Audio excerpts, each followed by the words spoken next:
But I was diagnosed back in 2007, pretty standard. PSA went over 4, had a Gleason score of 8, which at that time I didn't realize meant pretty aggressive prostate cancer.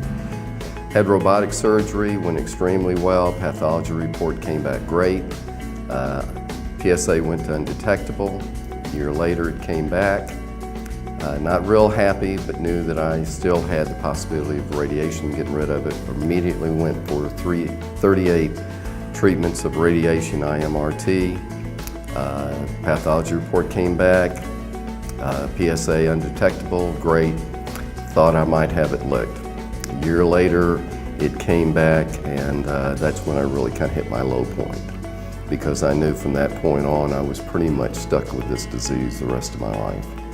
Since that time, I've started reading a lot on the internet, trying to determine the best way to deal with it. I knew that hormone therapy was the next phase. I actually sought out the oncologist that I use today, and began attending the S2 meetings, I believe probably shortly thereafter, because I was really seeking ways to fight this disease.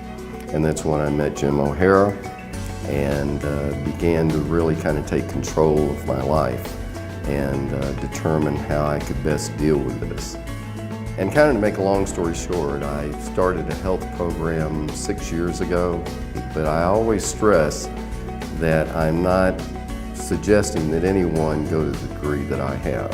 And I also don't make any guarantees, because if you ask me what is it in my health plan that has worked so well, I don't know.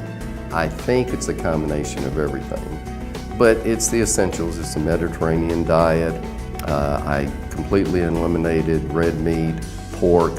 I eat a lot of fruit, vegetables, and basically any protein I get is from things such as turkey, salmon, things of that nature. But almost every day I do something fairly physical. If you told me today that my prostate cancer was cured, I'm positive I'd stay on this plan the rest of my life, because I feel so much better, so much healthier, and it's affected a lot other areas of my life, including my mental attitude, which changed dramatically. Because the way that I was is that I'd wake up each morning after the radiation didn't cure my cancer, and all I could think is, well, what's my next test going to show? Well, can you imagine waking up every morning and that's all you think about all day? Now when I wake up, first thing I do is eat a very healthy breakfast, and I think, well, that's something I did really good for myself, and I feel good about it. And then I go to yoga, and I say, well, that was good for me. So that's kind of taken the place of staying active with my lifestyle, has basically replaced thinking about what the next test results are going to be. And when it first hit me, I went on the internet, and I've always said the best thing about the internet is there's a ton of information out there. The worst thing is there's a ton of information, particularly prostate cancer. And I saturated myself with so much information that I about went crazy. So I said, you certainly want to investigate and get all the information that you can about it, but I say that it's also really good to do like people do when they call the S2 hotline, that they're talking to people who've been through it.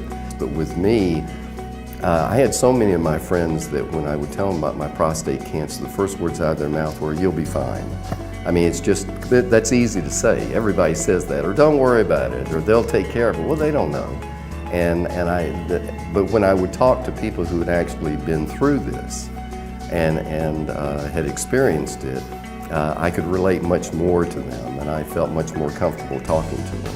And I think that's what men go through when they call the HelpLine, is they're really feeling, well, this person understands what I'm going through, and that's what I'm trying to explain to them. And that the initial shock is tough to deal with, and I certainly had my down times, but there are things that you can do, at least in my experience, that have made a huge difference in the way that I feel about this disease and the way that I've dealt with it. I can live with dying from prostate cancer as long as I've done everything I can to fight this disease.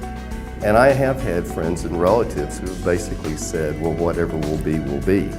I'm just going to live with the consequences. And the whatever treatment their doctor says, go with it. Whatever happens to me, I'm not going to change my ways. Well, I couldn't do that.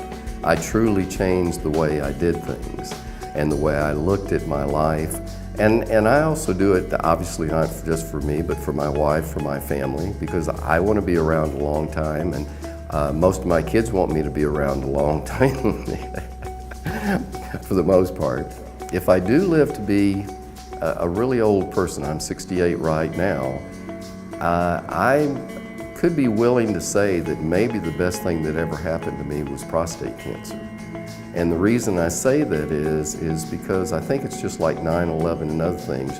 You never really do what you have to do until something terrible happens, unfortunately, for most of us. And in my case, I never had a weight problem, but I ate it terribly.